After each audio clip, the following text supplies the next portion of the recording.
Hi hello ನಮಸ್ಕಾರ ಸ್ನೇಹಿತರೆ. Kannada serials ಅಡ್ಡಾಗೆ ಸ್ವಾಗತ ಸುಸ್ವಾಗತ. ಅಂದಾಗೆ ಹಾಸ್ಯ ಸೀರಿಯಲ್ನ ಮಂಗಳವಾರದ ಸಂಚಿಕೆಯಲ್ಲಿ ಏನಾಗುತ್ತೆ ಅನ್ನೋದನ್ನ ನೋಡೋಣ. ಮೊದಲಿಗೆ ಶಾಂತಿ ಎಲ್ಲಿಂದ ಬಂತು ದುಡ್ಡು ಅಂತ ಕೇಳ್ತಾಳೆ. ಆಗ ಸೂರ್ಯ ನಿಮ್ಮ ದುಡ್ಡು ತಾನೇ ತಂದ್ಕೊಡ್ತೀನಿ ಬಿಡಿ ಅಂತ ಹೇಳ್ತಾನೆ. ಆಗ ಶಾಂತಿ ನನಗಿನ್ನು 10 ನಿಮಿಷದಲ್ಲಿ ತಂದ್ಕೊಡ್ಬೇಕು ಅಂತ ಹೇಳ್ತಾಳೆ. ಆಗ ಸೂರ್ಯ 10 ನಿಮಿಷ ಯಾಕೆ, ಒಂದೇ ನಿಮಿಷದಲ್ಲಿ ಕೊಡ್ತೀನಿ ನೋಡ್ತಾ ಇರು ಅಂತ ಹೇಳ್ತಾನೆ. ಆಗ ಶಾಂತಿ ಒಂದೇ ನಿಮಿಷನ ಅದೇ ಕೊಡ್ತೀಯ ಅಂತ ಹೇಳ್ತಾಳೆ. ಆಗ ಸೂರ್ಯ ಅದೇ ಮನೋಜ 27 ಲಕ್ಷ ಕೊಡ್ತಿದ್ದಂಗೆ ನಾನು 4.25 ಲಕ್ಷ ನಿನಗೆ ಕೊಟ್ಬಿಡ್ತೀನಿ ಅಂತ ಹೇಳ್ತಾನೆ. ಆಗ ಮನೋಜು ಸ್ವಲ್ಪ ಕೆನಡಾ ಕೆಲಸದ ಬಗ್ಗೆ ಫಾರಮ್ ತೊಗೊಂಬರ್ಬೇಕು, ಹೋಗ್ತೀನಿ ಬಾಯ್ ಅಮ್ಮ ಅಂತ ಹೇಳ್ಬಿಟ್ಟು ಅಲ್ಲಿಂದ ಹೋಗ್ತಾನೆ ಹೊರಗಡೆ.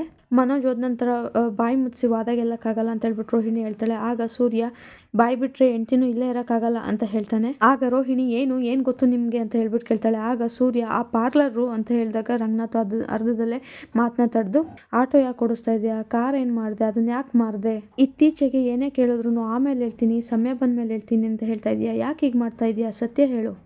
ಆಗ ಸೂರ್ಯ ಏನಪ್ಪ ನೀನು ಅವತ್ತೇನೋ ವಿಷಯ ಹೇಳಬೇಕು ಅಂತ ಬಂದಾಗ ನೀನು ಸತ್ಯ ಆಯ ಪ್ರಿಯ ಪೋಯ ಅಂತೆಲ್ಲ ಹೇಳ್ದಲ್ಲಪ್ಪ ಅಂತ ಹೇಳ್ತಾನೆ. ಅದು ಹಾಗಲ್ಲ ಕಣೋ, ಸತ್ಯಂ ಪ್ರಿಯ ಪ್ರಿಯಂ ಸತ್ಯಂ ಅಪ್ರಿಯಂ ಅಂತ ಕಣೋ ಅಂತ ಹೇಳ್ತಾರೆ. ಆಗ ಸೂರ್ಯ ಗೊತ್ತಾಯ್ತಲ್ಲ, ನನಗೆ ಅದೆಲ್ಲ ಹೇಳಕ್ಕೆ ಬರಲ್ಲ, ನಾವು ಹೇಳೋ ಸತ್ಯ ಇನ್ನೊಬ್ರಿಗೆ ನೋವು ಮಾಡುತ್ತೆ ಅನ್ನೋದಾದ್ರೆ ಅಂತ ಸತ್ಯ ಹೇಳಲೇಬಾರ್ದು ಅಂತ, ಬಿಡಪ್ಪೋ ದುಡ್ಡು ಆದಷ್ಟು ಬೇಗ ತಂದ್ಕೊಡ್ತೀನಿ ಆಯ್ತಾ ಅಂತ ಹೇಳ್ತಾನೆ. ಅಲ್ಲಿಂದ ಎಲ್ಲರೂ ಕೂಡ ಹೊರಟೋಗ್ತಾರೆ. ಆಗ ರಂಗನಾಥ್ ಅವರು ಹುಚ್ಚರ ಮಧ್ಯೆ ಹುಚ್ಚುನ್ ಥರ ಬದುಕೋನೆ ಜಾಣ, ಹಾಗೆ ಹಿದ್ಬಿಡ್ತೀನಿ ಅಂತ ಹೇಳಿ ಅವರು ಕೂಡ ಅಲ್ಲಿಂದ ಹೊರಟೋಗ್ತಾರೆ. ನೆಕ್ಸ್ಟು ರೋಹಿಣಿ, ಅತ್ತೆ ಇವತ್ತು ತುಂಬ ಜೋರಾಗಿ ಜಗಳ ಆಗುತ್ತೆ ಅಂದ್ಕೊಂಡಿದ್ದೆ. ಆಗ ಶಾಂತಿ ಅಯ್ಯೋ ಆಗುತ್ತೆ ಅದಕ್ಕೂ ಸಮಯ ಬರುತ್ತೆ ಅಂತ ಹೇಳ್ತಾಳೆ. ಆಗ ರೋಹಿಣಿ ಕಡೆ ಪಕ್ಷ ಮಾವ ಅವರು ಸೂರ್ಯ ಅವ್ರಿಗೆ ಬೈಬೇಕಾಗಿತ್ತು ಅಂತ ಹೇಳ್ತಾಳೆ. ಅವರು ಅವಮಾನದಲ್ಲಿ ತಲೆ ತೆಗಿಸ್ಬೇಕಾಗಿತ್ತು, ಯಾವುದೂ ಆಗಲಿಲ್ವಲ್ಲ ಅತ್ತೆ ಅಂತ ಹೇಳ್ತಾಳೆ. ಆಗ ಶಾಂತಿ ಆದಷ್ಟು ಬೇಗ ನಿನ್ನ ಆಸೆ ನೆರವೇರುತ್ತೆ ಅಂತ ಹೇಳ್ಬಿಟ್ಟು ಅಲ್ಲಿಂದ ಹೊರಟೋಗ್ತಾಳೆ. ನೆಕ್ಸ್ಟ್ ಸೂರ್ಯ ಕಿಚನ್ಗೆ ನೀರು ಕುಡಿಯೋಕ್ಕೆ ಅಂತ ಹೇಳ್ಬಿಟ್ಟು ಬರ್ತಾನೆ. ಆಗ ಮೀನಾ ಯಾಕೆ ನೀವೀಗ ಆಡ್ತಾ ಇದ್ದೀರಾ, ಏನು ಕಾಟ ಓಡಿಸ್ತಾ ಇರೋದು, ಕಾರ್ ಏನಾಯ್ತು, ನನ್ನ ಹತ್ರ ಯಾಕೆ ಹೇಳಲಿಲ್ಲ, ಮಾವ ಕೇಳಿದ್ರು ಕಾರಣ ಕೊಡಲಿಲ್ಲ, ಏನು ನಿಮ್ಮ ಸಮಸ್ಯೆ, ಕಾರ್ನ ಶೆಡ್ಡಲ್ಲಿ ಬಿಟ್ಟಿದ್ದೀನಿ ಅಂತ ಯಾಕೆ ನನ್ನ ಹತ್ರ ಸುಳ್ಳು ಹೇಳಿದ್ರಿ, ಇದೇ ತಾನೇ ನಿನ್ನ ಪ್ರಶ್ನೆ, ನೀನು ಕೇಳೋ ಅಷ್ಟೇ ಇಲ್ಲ, ಎಲ್ಲ ಹೇಳ್ಬಿಟ್ಟೆ ಅಂತ ಹೇಳ್ತಾನೆ. ಆಗ ಮೀನಾ ನೀವು ಬುದ್ಧಿವಂತರಾಗ್ತಾ ಇದ್ದೀರಾ ಅಥವಾ ನನ್ನೊಂದು ದಡ್ಡಿ ಥರ ನೋಡ್ತಾ ಇದ್ದೀರಾ, ಏನು ಮಾಡೋಕ್ಕೆ ಹೊರಟಿದ್ದೀರಾ ಅಂತ ಹೇಳಿ ಕೇಳ್ತಾಳೆ. ಈ ಕಿರ್ಚಾಟನ ನಿನ್ನ ತಮ್ಮನ ಹತ್ರ ಇಟ್ಕೊಂಡಿದ್ರೆ ಅವ್ನ ಜೀವನ ಚೆನ್ನಾಗಿರೋದು ಅಂತ ಹೇಳ್ಬಿಟ್ಟು ಸೂರ್ಯ ಹೇಳ್ತಾನೆ. ನೀವು ಕೈ ಮುರಿದಿರಲಿಲ್ಲ ಅಂದಿದ್ರೆ ಇನ್ನೂ ಅವ್ನ ಜೀವನ ಚೆನ್ನಾಗಿರೋದು ಅಂತ ಹೇಳ್ಬಿಟ್ಟು ಮೀನಾ ಹೇಳ್ತಾಳೆ. ಆಗ ಸೂರ್ಯ ನೋಡು ಮೀನಾ, ಅವ್ನು ಏನು ಕೆಲಸ ಮಾಡ್ತಾ ಇದ್ದಾನೆ ನಿನಗೆ ಗೊತ್ತಾ ಅಂತ ಹೇಳಿದಾಗ ಹೌದು ನನಗೆ ಚೆನ್ನಾಗೇ ಗೊತ್ತಿದೆ, ಆ ಕಾಗೆ ಸುಬ್ಬನ ಹತ್ರ ಡಾಟಾ ಎಂಟ್ರಿ ಆಪರೇಟರ್ ಆಗಿದ್ದಾನೆ ಅಂತ ಹೇಳ್ತಾಳೆ.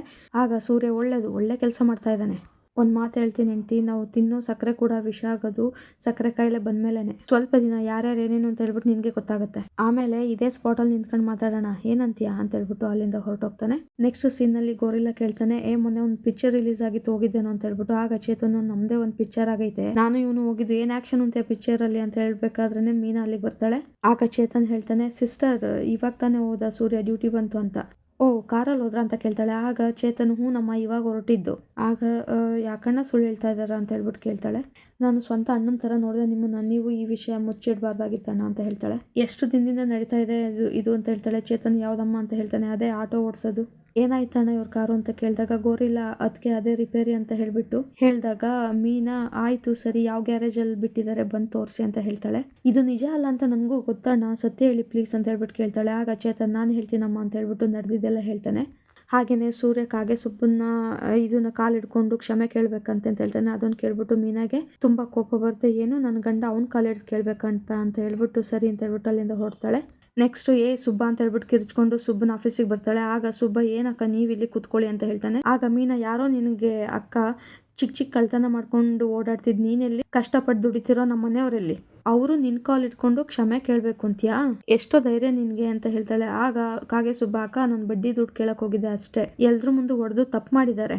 ಆಗ ಮೀನಾ ಸಣ್ಣದಾಗಿ ಮಾಡ್ತಿದ್ದ ಕಳ್ತನ ಇವತ್ತಿನ ದಿನ ಈ ಮಟ್ಟಕ್ಕೆ ತಂದು ನಿಲ್ಸಿದೆ ನಿನ್ನ, ನೀನ್ ಎಂತೋನು ಅನ್ನೋದು ನನಗೆ ಗೊತ್ತಿಲ್ವೇನೋ, ಸ್ವಂತ ಕಾರ್ ಮಾರಿ ಜೊತೆನಲ್ಲಿದ್ದವ್ರಿಗೆ ಸಹಾಯ ಮಾಡಿರೋಂಥ ದೇವ್ರು ಕಣೋ ಅವರು, ಈ ಥರ ಮಾತು ನಿನ್ನ ಬಾಯಿಂದ ಬಂದಾಗ ನಾನೇನಾದ್ರು ಅಲ್ಲಿದ್ದಿದ್ರೆ ನಿನ್ನ ನಾಲ್ಗೆನ ಸೀಳ್ಬಿಟ್ಟಿದೆ ಅಂತ ಹೇಳ್ಬಿಟ್ಟು ಹೇಳ್ತಾಳೆ. ಆಗ ಅದ್ರಲ್ಲಿ ಜೊತೆನಲ್ಲಿದ್ದವನ ಭಯ ಯಾರಿಗೆ ಕೈ ತೋರಿಸಿ ಮಾತಾಡ್ತಿದ್ಯಾ ಅಂತ ಹೇಳ್ತಾನೆ. ಆಗ ಕಾಗೆ ಸುಬ್ಬಯ್ಯ ನೀನು ಸುಮ್ಮನೆ ಇರೋ ಅಂತ ಹೇಳ್ಬಿಟ್ಟು ಅವನಿಗೆ ಹೇಳ್ತಾನೆ. ಅವ್ರು ಯಾರು ಅಂತ ಹೇಳ್ಬಿಟ್ಟು ನಿನಗೆ ಇನ್ನೂ ಅರ್ಥ ಆಗಿಲ್ಲ ಅನ್ಸುತ್ತೆ, ನಮ್ಮ ಏರಿಯಾದಲ್ಲಿ ಬಡ್ಡಿ ಮಾದೇಶ ಯಾವ ರೇಂಜಿಗೆ ಓಡಾಡ್ಕೊಂಡಿದ್ದ ಅನ್ನೋದು ನಿನಗೂ ಗೊತ್ತು, ಆದರೆ ಇವತ್ತು ಅವನು ಎಲ್ಲಿದ್ದಾನೆ ಅನ್ನೋದು ಯಾರಿಗೂ ಗೊತ್ತಿಲ್ಲ. ಅದಕ್ಕೆ ಕಾರಣ ಯಾರು ಗೊತ್ತೇನೋ, ನಮ್ಮನೆಯವರು ಇವ್ರ ಹತ್ರ ಒಡಿಸ್ಕೊಂಡವನು ಕಾಣ್ದಲ್ಲಿ ಎಲ್ಲಿ ಓಡೋಗಿದ್ದಾನೆ ಅನ್ನೋದೇ ಗೊತ್ತಿಲ್ಲ. ನಿನಗೆ ಇದೇ ಕಡೆ ವಾರ್ನಿಂಗು, ಇನ್ನು ಮುಂದೆ ನನ್ನ ತಮ್ಮನ್ನ ನಿನ್ನ ಹತ್ರಕ್ಕೂ ಸೇರಿಸಬಾರ್ದು, ಹಾಗೆ ನಮ್ಮ ಮನೆಯವ್ರ ದಾರಿಗೆ ಏನಾದ್ರು ಅಡ್ಡ ಬಂದರೆ ಅವ್ರು ಏನು ಮಾಡ್ತಾರೋ ಗೊತ್ತಿಲ್ಲ, ನಾನು ಮಾತ್ರ ನಿನಗೆ ನಡು ಬೀದಿನಲ್ಲಿ ಚಪ್ಪಲಿ ಬಿಚ್ಕೊಂಡೇ ಹೊಡೆಯೋದು, ಹುಷಾರ್ ಅಂತ ಹೇಳ್ಬಿಟ್ಟು ಅವಳು ಅಲ್ಲಿಂದ ಹೊರಟೋಗ್ತಾಳೆ. ನೆಕ್ಸ್ಟ್ ಸೀನಲ್ಲಿ ಮನೋಜ್ ರೋಹಿಣಿ ನಯಾಗ್ರ ಫಾಲ್ಸ್ ಇದೆಯಲ್ಲ ಅದಿರೋದು ಅಮೆರಿಕದಲ್ಲಿ, ಅಲ್ಲಿಗೆ ಹೋದ್ರೆ ಎಲ್ಲ ನೋಡ್ಕೊಂಬರ್ಬೇಕಪ್ಪ ಅಂತ ಹೇಳ್ತಾನೆ. ಆಗ ರೋಹಿಣಿ ಹೇಗೆ ಹೋಗ್ತೀರಾ ಮನೋಜ್ ಅಲ್ಲಿಗೆ ಅಂತ ಹೇಳ್ಬಿಟ್ಟು ಕೇಳ್ತಾಳೆ. ಅದೇಪ್ಪ ನಿನ್ ತಂದೆನ ದುಡ್ಡು ಕೇಳು ಅಂತ ಹೇಳಿದ್ನಲ್ಲ, ಪ್ಲೀಸ್ ಕೇಳಪ್ಪ ಅಂತ ಹೇಳ್ತಾನೆ. ಆಗ ರೋಹಿಣಿ ನಿಮ್ಮ ಜೇಬಲ್ಲಿ ಎಷ್ಟಿದೆ ಮನೋಜ್ ದುಡ್ಡು ಅಂತ ಕೇಳಿದಾಗ ನಯಾ ಪೈಸೆ ಇಲ್ಲ. ನಯಾ ಪೈಸೆ ಇಲ್ದಲ್ಲೇ ಇರೋನು ಹೇಗೆ ಏನು ದಬ್ಬಾಗ್ತಾನಲ್ಲ ಹೋಗಿ ಅಂತ ಯೋಚನೆ ಮಾಡ್ತಾ ಇದೆಯಾ, ನಾನೊಂಥರ ರಜನಿಕಾಂತ್ ಅಷ್ಟು ಸೂಪರ್ ಸ್ಟಾರ್ ಇದ್ದಂಗೆ 1 ರೂಪಾಯಿನ ಕೋಟಿ ಮಾಡ್ಬಿಡ್ತೀನಿ ಅಂತ ಹೇಳ್ತಾನೆ. ಹಂಗೆ ಸ್ವಲ್ಪ ನೀರು ತಗೋಬ ಅಂತ ಹೇಳ್ತಾನೆ. ಆಗ ರೋಹಿಣಿ ನೀರು ತಗೋಬರಕ್ಕೆ ಅಂತ ಹೋಗ್ತಾಳೆ. ಆಗ ಬ್ರೋ ಅಂತ ಹೇಳ್ಬಿಟ್ಟು ಕೂತ್ಕೊಂಡು ಬರ್ತಾನೆ, ಮುಂಚೆ ದುಡ್ಡು ಕೊಟ್ಟಿದ್ದಾನು ಪಾರ್ಕ್ನಲ್ಲಿ. ಆಗ ಮನೋಜ್ ಬರ್ತಾನೆ, ಅವ್ನು ನಿಂತಿರೋದು ನೋಡ್ಬಿಟ್ಟು ಮನೋಜ್ಗೆ ಗಾಬರಿ ಆಗುತ್ತೆ. ಬ್ರೋ ನೀವೇನು ಇಲ್ಲಿ ಅಂತಂದಾಗ ಪಾರ್ಕಿಗೂ ಬರಲ್ಲ ಅಥವಾ ಹೋಟೆಲಲ್ಲಿ ಹೋದ್ರೆ ಹೋಟೆಲ್ ಕೆಲಸನೂ ಬಿಟ್ಟಿದ್ದೀರಾ, ಹಾಗಾಗಿ ಇಲ್ಲಿ ಹುಡುಕೋ ಬಂದು ಹೇಳ್ತಾನೆ. ಅಷ್ಟರಲ್ಲಿ ರೋಹಿಣಿ ಬರ್ತಾಳೆ ನೀರು ತಗೊಂಡು. ರೋಹಿಣಿ ಬಂದ್ಬಿಟ್ಟು ಯಾರು ಇವರು ಮನೋಜ್ ಅಂತ ಕೇಳಿದಾಗ, ಸಿಸ್ಟರ್ ಮರ್ತ್ಬಿಟ್ಟಿದ್ದೀರಾ ನನ್ನ ಅಂತಂದಾಗ ನೆನಪು ಮಾಡ್ಕೊತಾಳೆ. ಹೌದು ಇವರು ಪಾರ್ಕಲ್ಲಿ ಇದ್ರಲ್ವಾ ಅಂತ ಹೇಳ್ಬಿಟ್ಟು, ನೀವು ಪಾರ್ಕಲ್ಲಿ ಇದ್ದವರಲ್ವಾ ಅಂತಂದಾಗ, ಎಕ್ಸಾಕ್ಟಾಗಿ ಕರೆಂಟ್ ಹಿಡ್ದಿದ್ದೀರಾ ಸಿಸ್ಟರ್ ಅಂತ ಹೇಳಿದಾಗ, ಏನು ಪಾರ್ಕಿಗೆ ಬರ್ತಿಲ್ಲ ಅಂತಂದ್ಬಿಟ್ಟು ನೀವು ಇಲ್ಲಿ ಹುಡ್ಕೊಂಬಂದ್ರ ಅಂತಂದಾಗ, ಅಲ್ಲ ಸಿಸ್ಟರ್ ಇವ್ರಿಗೆ ದುಡ್ಡು ಕೊಟ್ಟಿದ್ವಿ, ಇವ್ರು ದುಡ್ಡು ಕೊಡ್ಬೇಕಾದ್ರೆ ಇವರು ನೋಡಿ ದುಡ್ಡು ಕೊಟ್ಟಿರಲಿಲ್ಲ, ನಿಮ್ಮ ಪಾರ್ಲರ್ ನೋಡಿ ದುಡ್ಡು ಕೊಟ್ಟಿದ್ವಿ, ಅದಕ್ಕಾಗಿ ಬಂದ್ವಿ, ಇನ್ನೊಂದು 2 ದಿನದಲ್ಲಿ ಕ್ಲಿಯರ್ ಮಾಡಿಬಿಡಿ ಅಂತ ಹೇಳ್ತಾನೆ. ಹೇಳ್ಬಿಟ್ಟು ಹಾಗೆ ಹೊರಟೋಗ್ತಾನೆ. ಆಗ ಮನೋಜ್ ನೋಡ್ದ್ಯಾ ಎಷ್ಟು ಡೀಸೆಂಟಾಗಿ ಕೇಳ್ದ ನನ್ನ ಫ್ರೆಂಡು ಅಂತ ಹೇಳಿದಾಗ, ನೀವು ಮೂರ್ಖನ ಥರ ಆಡ್ತಾ ಇದ್ದೀರಾ ಅಥವಾ ಮೂರ್ಖನೇನೋ ಅನ್ನೋದು ಗೊತ್ತಿಲ್ಲ, ಇನ್ನೂ ಎಷ್ಟು ಜನಕ್ಕೆ ನಾನು ದುಡ್ಡು ಕೊಡಬೇಕು ಛೇ ಅಂತ ಹೇಳ್ಬಿಟ್ಟು ಅಲ್ಲಿಂದ ಅವಳು ಹೊರಟೋಗ್ತಾಳೆ. ನೆಕ್ಸ್ಟ್ ಸೀನಲ್ಲಿ ಮೀನಾ ಕನಕನ ಭೇಟಿ ಆಗ್ತಾಳೆ. ಏನಕ್ಕ ನೀನು ಇಲ್ಲಿ ಅಂತಂದಾಗ, ಕಾಗೆ ಸುಬ್ಬು ನೋಡೋಕೆ ಹೋಗಿದೆ ಅಂತಂದಾಗ, ಯಾಕೆ ಅಂತ ಕೇಳಿದಾಗ, ಅವ್ನಿಗೆ 4 ತೆಗೆದು ಬಾರಿಸ್ಬೇಕಾಗಿತ್ತು ಕಣೆ, ಅದಕ್ಕೆ ಹೋಗಿದ್ದೆ ಅಂತ ಹೇಳ್ತಾನೆ. ನಿನಗೆ ಏನಾದರೂ ತೊಂದರೆ ಮಾಡೋದನ್ನ ಅಂತ ಕೇಳ್ತಾಳೆ. ಆಗ ನನಗೇನು ತೊಂದರೆ ಮಾಡಿಲ್ಲ ಕಣೆ, ಇವರು ಫ್ರೆಂಡ್ಸಿಗೆ ಕೊಟ್ಟಿದ್ರಲ್ಲ ದುಡ್ಡು 2 ಒಟ್ಟಿಗೆ ಕೊಡಿ ಅಂತ ಹಠ ಮಾಡಿದ್ದಾನೆ, ಅದು ತಪ್ಪು ಅಂತ ನಮ್ಮವ್ರು ಹೇಳಿದ್ದಕ್ಕೆ ನೀನು ಕಾಲಿಟ್ಕೊಂಡು ಕ್ಷಮೆ ಕೇಳಬೇಕು ಅಂತ ಹೇಳಿದ್ದಾನೆ, ಹಾಗಾಗಿ ಅವನ ಮೇಲೆ ಕೈ ಮಾಡಿ ಇವ್ರ ಸ್ವಂತ ಕಾರ್ನ ಮಾರಿ ಅವ್ರ ಜೊತೆನಲ್ಲಿದ್ದವ್ರ ಸಾಲ ಎಲ್ಲ ತೀರಿಸಿದ್ದಾರೆ ಅಂತ ಹೇಳ್ತಾಳೆ. ಭಾವ ಕಾರ್ ಮಾರ್ಬಿಟ್ರ, ಎಲ್ಲರೂ ಚೆನ್ನಾಗಿರ್ಲಿ ಅಂತ ಬಯಸೋರು, ಇವ್ನ ಕೈ ಯಾಕೆ ಮುರಿದ್ರು ಅಂತ ಹೇಳ್ಬಿಟ್ಟು ಕೇಳ್ತಾಳೆ. ಅದಕ್ಕೂ ಏನೋ ಒಂದು ಕಾರಣ ಇರಬೇಕು ಅಂತ ಮೀನಾ ಹೇಳ್ತಾಳೆ. ನೆಕ್ಸ್ಟು ಮೀನಾ ಮನೆಗೆ ಬರ್ತಾ ಇರ್ತಾಳೆ. ಆಗ ರಂಗನಾಥ್ ಅವ್ರು ಕೇಳ್ತಾರೆ, ಏನಮ್ಮ ನಾನು ಅಂಗಡಿ ಹತ್ರನೂ ಹೋಗಿದ್ದೆ, ಅಲ್ಲಿ ಹೂವಿನ ಅಂಗಡಿ ಹತ್ರ ನೀನು ಕಾಣಿಸ್ಲಿಲ್ಲ ಅಂತಂದಾಗ, ಮಾವ ನಾನು ಗ್ಯಾರೇಜ್ ಹತ್ರ ಹೋಗಿದ್ದೆ ಅಂತ ಹೇಳ್ತಾಳೆ. ಚೇತನ್ ಇದ್ದಾರಲ್ಲ ಅವ್ರನ್ನ ಏನಾಯಿತು ಅಂತ ಕೇಳಲಿಕ್ಕೆ ಅಂತಂದಾಗ, ರಂಗನಾಥ್ ಅವರು ನಾನೇ ಹೇಳ್ತೀನಿ ಅಂತ ಹೇಳಿದ್ನಲ್ಲ ಮಸೂರಿ ಅಂತ ಹೇಳ್ತಾರೆ. ಆಗ ಸರಿ ಅದೋಗ್ಲಿ ಏನಾಯಿತು ಅಂತ ಕೇಳಿದಾಗ, ಬಡ್ಡಿ ದುಡ್ಡು ಕೇಳಿದ್ಕೆ ಈ ಥರ ಆಗಿದೆ ಅಂತ ನಡೆದಿದ್ದೆಲ್ಲ ಅವಳು ಹೇಳ್ತಾಳೆ. ಹಾಗೆ ಸುಬ್ಬ ಈಗಲೇ ಅಸಲು ಮತ್ತೆ ಬಡ್ಡಿ ಕೊಡಬೇಕು ಅಂತ ಹೇಳ್ಬಿಟ್ಟು ಆಟ ಮಾಡಿದ್ದಾನೆ.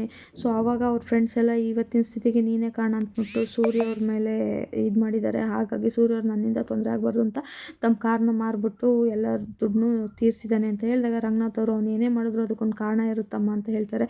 ಹಾಗೆ ಅವ್ನು ಏನು ಹೇಳ್ತಾ ಇಲ್ವೋ ಕಾರಣ, ಅದಕ್ಕೊಂದು ಬಲವಾದ ಕಾರಣ ಇನ್ನೂ ಇದೆ, ಅವ್ನು ಹೇಳೋವರೆಗೂ ಕಾಯೋಣ ಅಂತ ಹೇಳ್ತಾರೆ. ಇಲ್ಲಿಗೆ ಇಂದಿನ ಸಂಚಿಕೆ ಮುಕ್ತಾಯ ಆಗುತ್ತೆ. ಈ ಒಂದು ವಿಡಿಯೋ ಇಷ್ಟ ಆಗಿದ್ರೆ ದಯವಿಟ್ಟು ಸಬ್ಸ್ಕ್ರೈಬ್ ಮಾಡಿ, ಲೈಕ್ ಮಾಡಿ, ಹಾಗೆ ಶೇರ್ ಮಾಡಿ. ಈ ವಿಡಿಯೋನ ನೋಡಿದ್ದಕ್ಕಾಗಿ ಧನ್ಯವಾದಗಳು. Thank you.